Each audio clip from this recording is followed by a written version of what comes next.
ভারতে কন, অস্ট্রেলিয়ায় কন, জাপানে কন, জার্মানে কন, পাহাড়ে কন, পর্বতে কন, যেখানে কন, তাম বিশ্ব জগতে আমরা মুসলমান জাতির বিচরিত হয়ে আছি। জোরে বলেন ঠিক না বেঠিক? আমার বন্ধুগণ, তাম গোটা বিশ্ব জগতে মানুষ দিয়ে ভরা, আর এই মানুষের মধ্যেই আমরা একটা জাতি, যার নাম হইল মুসলমান।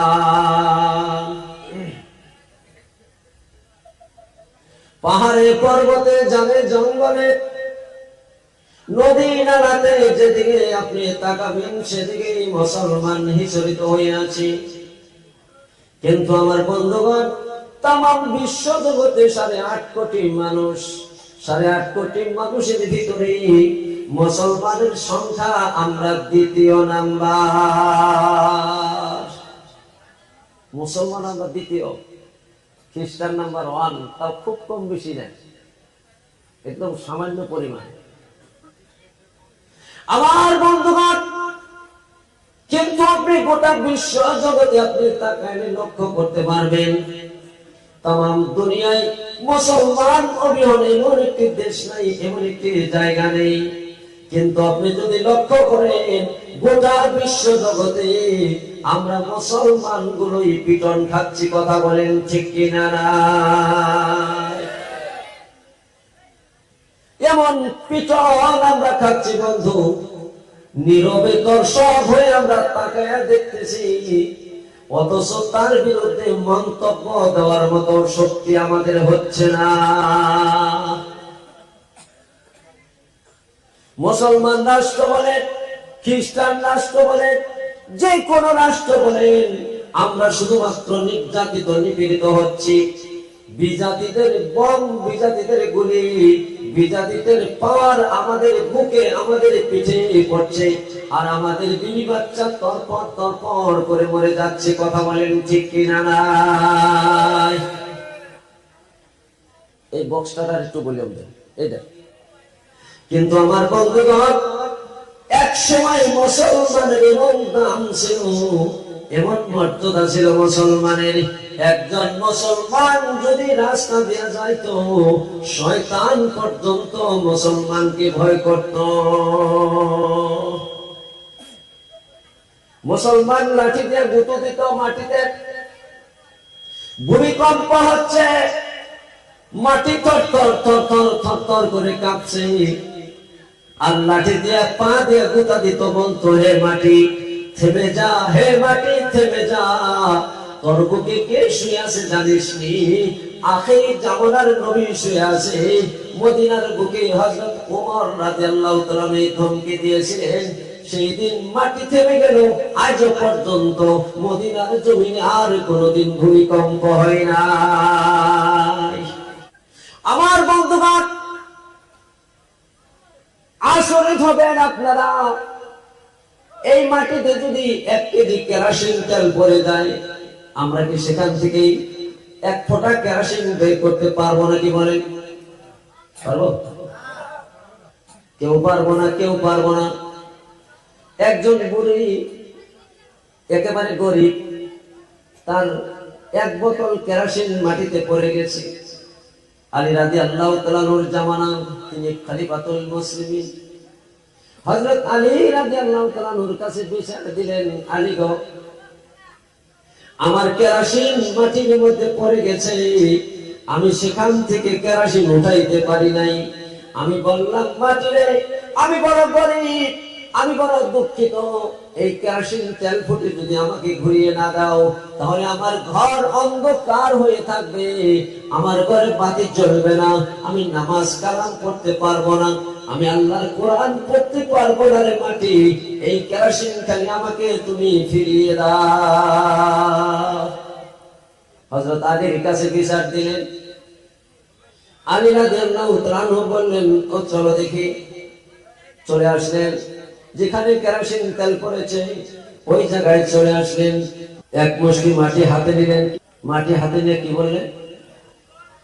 এই মাটি, আল্লাহর নবীর উম্মত, আখির জামানার নবীর উম্মত, একজন মহিলা গরিব দুঃখী তোর বুকে এক মুষ্টি 100 গ্রাম কেরোসিন পড়ে গেছে, হে মাটি তোর কাছে চাই এই কেরোসিন টুকু তুমি ঘুরিয়ে দাও।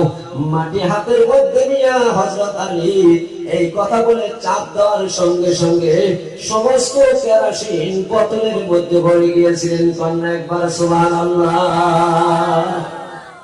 আমার বন্ধুগণ, শুধুমাত্র তাই না আর একটা ঘটনা শুনলে আপনারা শরীফ হয়ে যাবেন। হযরত উমর রাদিয়াল্লাহু তাআলা আনহুর জামানায় নীল নদীর নাম আপনারা শুনেছেন। নীল নদীর মধ্যে পানি কমে গেল, পানি নাই, পানি শুকিয়ে গেল। আমার ভাইরা, আমার যুবক বন্ধুরা, কচি কচি বাচ্চারা শোনো, নীল নদী শুকিয়ে গেছে। সেই যুগে আরবের বুকে একমাত্র নীল নদীটাই ছিল পানির ব্যবস্থাপনার একমাত্র বস্তু। পানি নাই। কয়েকজন মানুষ আসলেন, হযরত ওমর রাদিয়াল্লাহু তাআলা আনহুর কাছে আয়েশা বললেন, ভাই ওমর, আমিরুল মুমিনিন, আমরা কি পানি অবিহনে দুনিয়া থেকে বিদায় হব নাকি? বলে কি হয়েছে? বলে নীল নদীর পানি নাই, পানি শুকিয়ে সম্পূর্ণ নদীটা চর পড়ে গেছে। হযরত ওমর রাদিয়াল্লাহু তাআলা আনহু একটা চিঠি লিখলেন। কি লিখলেন? কথা বল, কি লিখলেন? চিঠি লিখলেন, বিসমিল্লাহির রহমানির রহিম। বিসমিল্লাহ বলিয়া চিঠির পাতনি মেলিয়া তিনি লিখলেন চিঠির ভিতরে, ও নীল নদী, এমন একজন মানুষের পক্ষ থেকে তোমার কাছে চিঠি প্রেরণ করা হচ্ছে। তিনি আর কেউ নয়, আখিরি নবীর উম্মত, বর্তমান খলিফা হযরত উমরের পক্ষ থেকে তোমাকে জানাই, এই চিঠি পাওয়ার সঙ্গে সঙ্গে নীল নদী তোমার বুকটা যেন পানি দিয়ে ভরে যায়, নইলে আমি তোমার বিরুদ্ধে যুদ্ধ ঘোষণা করে দিব। কন্যা একবার সুবহানাল্লাহ। আমার বন্ধুগণ, আমার ছোট্ট ছোট্ট বাবা সোনারা শোনো, পত্রবাহক চিঠিটা নিয়ে নদীর মধ্যে যখন ফালিয়ে দিলেন, নদীর মধ্যে চিঠিটা ফালিয়ে তারা বাড়িতে চলে গেলেন। আবার সকালবেলা নদীর কিনারে চলে আসলেন, দেখি নদীর কি অবস্থা। নদীর কিনারে এসে দেখি বর্ষা মাসে যেরকম নদীর পানি পূর্ণাঙ্গ ফেলে ফুটুকারে পারে, বর্ষাকালে যেমন নদীর পানি ভয় পরিপূর্ণ হয়ে থাকে, ঠিক নদীর পানি চিঠি পাওয়ার পরে তেমন ভরে গিয়েছিল। কন্যা একবার সুবহানাল্লাহ।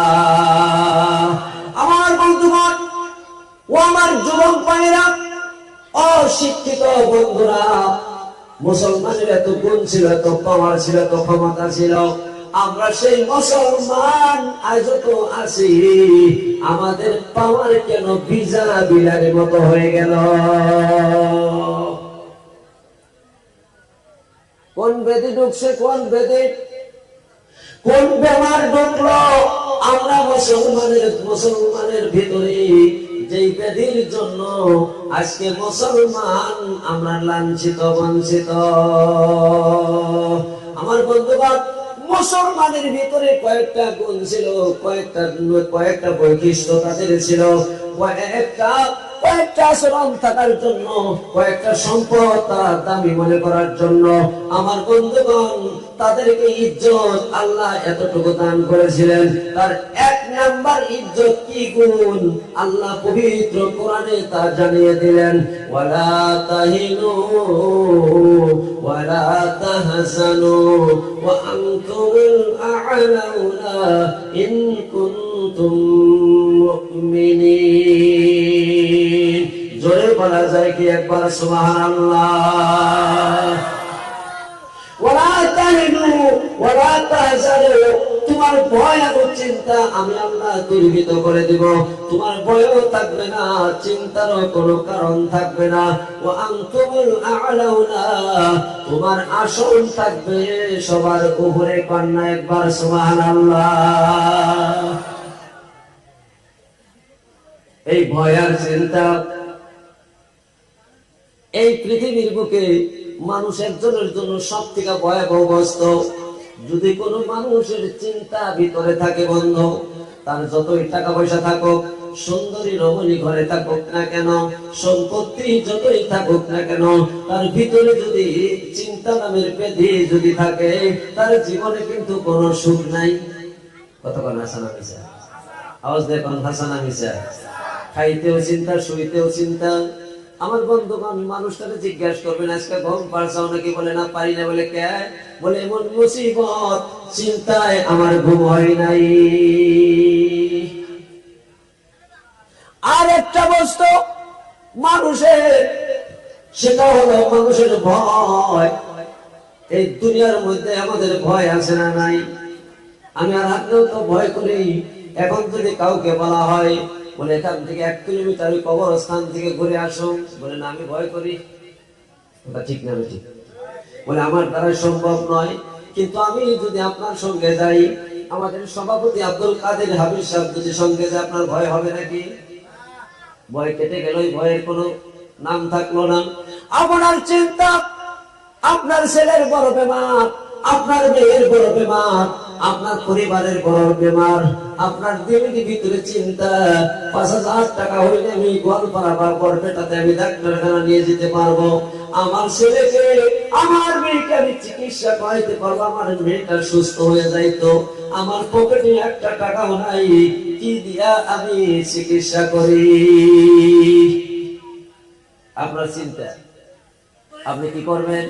পাশের কোনো বাড়িতে আপনি চলে যাবেন, বলে কাদের হাবিব সাহেব তো খুব দয়ালু, দান করে, টাকা পয়সা দেয় বা কর্জ ছেড়ে দেবে। বলে উনি তো নারদের কাছে যাই, মাস্টার সাহেব বলে না, তাও কি জানি দেয় না নাই। আপনার একান্ত বিশ্বাসযোগ্য কোন ব্যক্তির কাছে আপনি গেছেন, আপনি কাকুতি মিনতি করার পর আপনাকে 5,000 টাকা দাগ দিয়ে দিল, আপনার এত বড় চিন্তা আপনার দূর হয়ে গেল। জোরে কোন ঠিক না বেঠি? আমার বন্ধুগণ, এই দুনিয়ার চিন্তা আর দুনিয়ার ভয়টা আসল চিন্তার ভয় নয়। মানুষের জন্য অন্য জায়গায় চিন্তার ভয় আছে, যে চিন্তার ভয়টা হলো পরকাল। কোরআনে কারিমে মুফাসসিরিনে কেরামগণ ভয় আর চিন্তার কথা বলেছেন। একজন মানুষের ভয় আর চিন্তাটা আসলে তো দুনিয়ায় নয়। দুনিয়ার চিন্তার ভয় দূরীভূত হয়ে যাবে। মানুষের আসল চিন্তা হলো পরকাল, আর আসল চিন্তাটা মানুষের শুরু হবে কবর থেকে। মানুষ যখন কবরে শুইবে, প্রথম নাম্বারে তার ঈমানের কথা জিজ্ঞাসা করবে। কার কথা? আল্লাহর কথা জিজ্ঞাসা করবে। সেই জন্য আমার বন্ধুগণ, পবিত্র কোরআনে কারীমে জানাইয়া দিলেন, ওয়ালা তাহিনু ওয়ালা তাহজানু ওয়া আনতুমুল আ'লাউনা। তুমি তোমার ভয় আর চিন্তা দূর করে দিব। তার 1 নাম্বার গুণ তোমার যদি থাকে, ইন কুনতুম মুমিনিন, if you can be real মুমিন, তুমি যদি খাঁটি মুমিন বান্দা হতে পারো, আমি তোমার দুনিয়ার চিন্তার পাশাপাশি আখিরাতের চিন্তা আমি আল্লাহ দূর করে দেব। কন্যা একবার সুবহানাল্লাহ। আমার বন্ধুগণ, আমার মুরব্বিয়ান সবার ইমানের প্রশ্ন কবরে যাওয়ার সাথে সাথে আপনাকে আমাকে প্রশ্ন করবে, মান রাব্বুকা। ঠিক না ভাই? ঠিক। জিজ্ঞাসা করবো না নাই ভাই? ভাই অসুবিধা হইতেছে? ভাষা বোঝা যাইতেছে? কবরে যাওয়া লাগবে না নাই? যদি কই যাবো না, এই পৃথিবীতে আমার বন্ধুগণ সব মানুষের বিভিন্ন বস্তু অবিশ্বাস করতে পারে। কেউ আল্লাহরে অবিশ্বাস করতে পারে, নবীকেও অবিশ্বাস করতে পারে, কোরআন অবিশ্বাস করতে পারে, হাদিস অবিশ্বাস করতে পারে, দুনিয়ার বহুত কিছু অবিশ্বাস করতে পারে। কিন্তু এই মরণ নামের যে কাঠামোটা আল্লাহ দিয়েছেন, এই মরার বিষয় কিন্তু কেউ অবিশ্বাস করে নাই। কথা বল ঠিক না? ঠিক। ধর্মের ক্ষেত্রেও খ্রিস্টানরা 3 খোদারে মানতে পারে, হিন্দুরা 33 কোটি দেবতাকে মানতে পারে, বিভিন্ন জনে খোদা হিসাবে মেনে নিতে পারে। আমার বন্ধুরা 4টা বিভিন্ন খোদা হিসাবে মানতে পারে। কিন্তু মরণের ব্যাপারে গোটা দুনিয়ার সব মানুষ একমত, মরতে একদিন হবেই, এতে কোনো সন্দেহ নাই। কতক্ষণ হাসানা মিশে? মরতে হবেই। সব ধর্মের মতামত আছে, সব ধর্মের মধ্যেই তাদের এগিয়ে আছে, ধর্মের বিশ্লেষণ আছে। মানুষটা মরার পরে এই দুনিয়ার জিন্দেগিটাই শেষ জিন্দেগি নয়, পরকালের জিন্দেগি মানুষের জন্য অপেক্ষা করতেছে। বিশেষ করে মুসলমানের ইসলাম ধর্ম পরকাল সম্পর্কে যথেষ্ট বিশ্লেষণ করে ধরেছে। এক নম্বরে, কবরে যাওয়ার পরে জিজ্ঞাসা করবে তোমার রবকে, তোমার মালিককে, তোমার স্রষ্টাকে। সুবহানাল্লাহ কোন? আমার রব, আমাদের রবকে বলেন তো দেখি আরো জোরে। রবের ক্ষমতা কতটুকু? কেউ যেটা পারে না সেটা পারে কে? কেউ যেটা দেখে না সেটা দেখে কে? কেউ যেটা শুনে না সেটা শুনে কে? কেউ যেটা দেয় না সেটা দেয় কে? সেটার নাম হচ্ছে আমাদের রব আল্লাহ। জোরে কন্যা একবার সুবহানাল্লাহ। আমার বন্ধুগণ, এই দুনিয়ায় আমি আর আপনি যেইভাবে চলি না কেন, এই দুনিয়ার থেকে যাওয়া লাগবে, আল্লাহর কাছে পুঙ্খানু ভাবে হিসাব দেওয়া লাগবে। আমার 60 বছর 70 বছর জিন্দেগি আমি কিভাবে কাটাইছি, রাত্রে কি করলাম, দিনে কি করলাম, সকালে কি করলাম, বিকালে কি করলাম, মায়ের সাথে কি আচরণ করলাম, বাবার সাথে কি আচরণ করলাম, দাদার সাথে কি আচরণ করলাম, ধর্ম সবাই বইয়া রাত্রে খালি বাড়তে করলাম না কি করলাম, সবকিছু আমার আল্লাহর কাছে হিসাব দেওয়া লাগবে যারা যারা পরিমাণ করে। মিসকালা যাররাতিন খায়রান ইয়ারা ওয়া মান ইয়া'মাল মিসকালা যাররাতিন শাররান ইয়ারা। জোরে কোন একবার সুবহানাল্লাহ।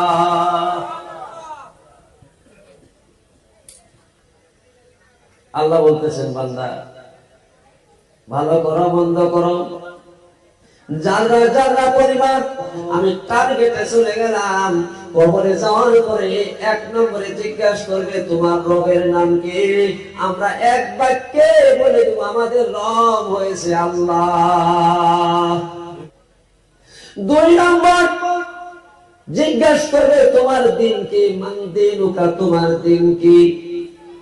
আমরা যদি উত্তর দিতে পারি, আমরা যদি দিন মতে চলি বন্ধু, দিনের অনুকরণ যদি করে চলি, তৎপরে সেদিন বলে দিব আমাদের দিন হচ্ছে ইসলাম।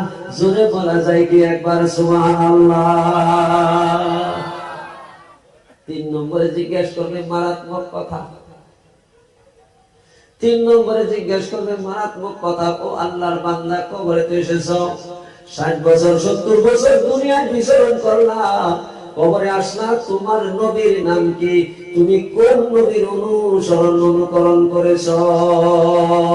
আমার বন্ধুগণ, এই দুনিয়ার মধ্যে যদি কোন মানুষ নবীকে ভালোবেসেছিল, নবীর কথা অনুযায়ী যদি জীবন পরিচালনা করেছিল, তবে করে সেই দিন উত্তর দিবে আমাদের নবী যার নাম মুহাম্মদুর রাসূলুল্লাহ।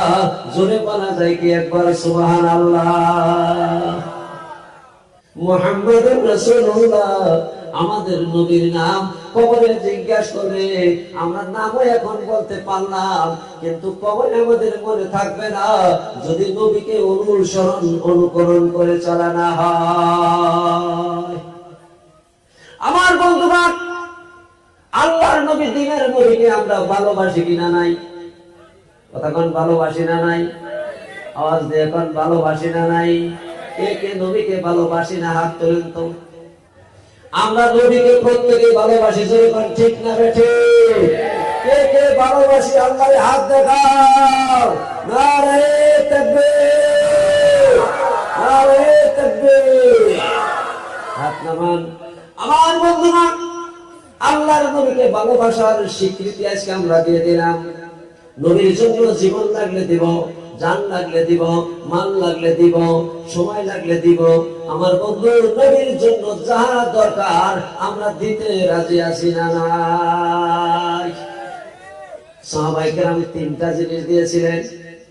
যার জন্য সাহাবায়ে কেরামের হাতে আল্লাহর নবীর তরফ থেকে আল্লাহর নবীর মাধ্যমে আমার আল্লাহ দ্বীনের নবী আল্লাহ সাহাবাদেরকে জান্নাতের সার্টিফিকেট দিয়ে দিয়েছিলেন। কথা বলেন ঠিক না ঠিক?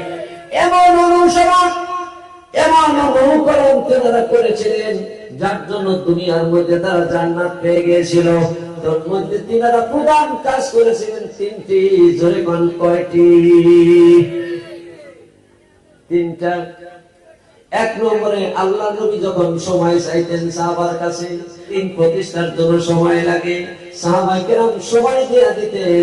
কোন সাহাবা সারাটা জীবন দিনের জন্য লাগায় থাকতেন আল্লাহ নবীর দিন প্রচারের জন্য। বন্ধুগণ, আসহাবে সুফার মধ্যে আমার ভাইরা মসজিদে নববীর পাশে 72 জন 70 জন করে সাহাবা হরদম মওজুদ থাকতেন। নবীর পাশে পাশে পাশে পাশে তাকিয়া তাকিয়া সাহাবায়ে কেরাম হাদিস মুখস্থ করত, হাদিসগুলো বর্ণনা করত। আবু হুরায়রা রাদিয়াল্লাহু তাআলা আনহু, হযরত তালহা রাদিয়াল্লাহু তাআলা আনহু, হযরত জুবাইর রাদিয়াল্লাহু তাআলা আনহু, আবু বকর সিদ্দিক রাদিয়াল্লাহু তাআলা আনহু। আপনি দেখবেন হাদিসের মধ্যে রাবী হিসেবে অসংখ্য সাহাবাদের নাম পাওয়া যায়। 12 বছর 10 বছর 20 বছর পর্যন্ত দিন কায়েমের জন্য নবীর পাশে সাহাবায়ে কেরাম সময় দিয়ে দিতেন। আমরা দিতে রাজি আছি না নাই? কিভাবে দিবেন? আজ তো নবী নাই, নবী দুনিয়ার বুক থেকে চলে গেছে। আমরা কিভাবে নবীকে আমরা সময় দেব? আমরা তো সেই কাঠামোটা পাই নাই। আমার বন্ধুর সুবিধা আছে, মস্ত সুবিধা। বলে কি সুবিধা? নবী দুনিয়ায় নাই বটে ঠিক, কিন্তু নবীর বাড়ি তো দুনিয়ার মধ্যে আছে।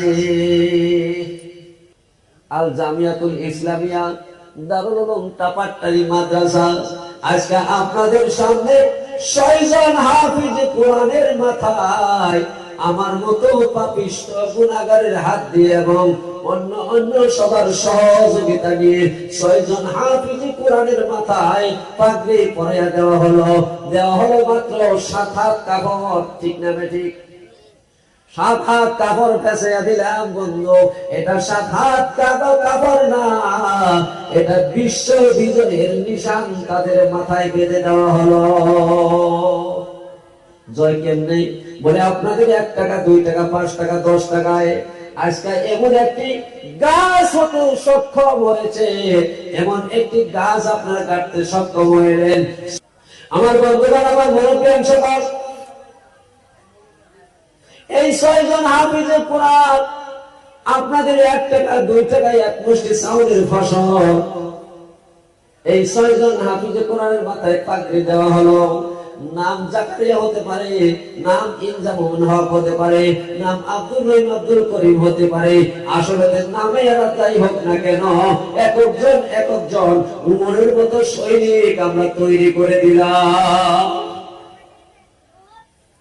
আবু বকর রাদিয়াল্লাহু তাআলার মতো একজন সৈনিক আমরা তৈরি করে দিলাম।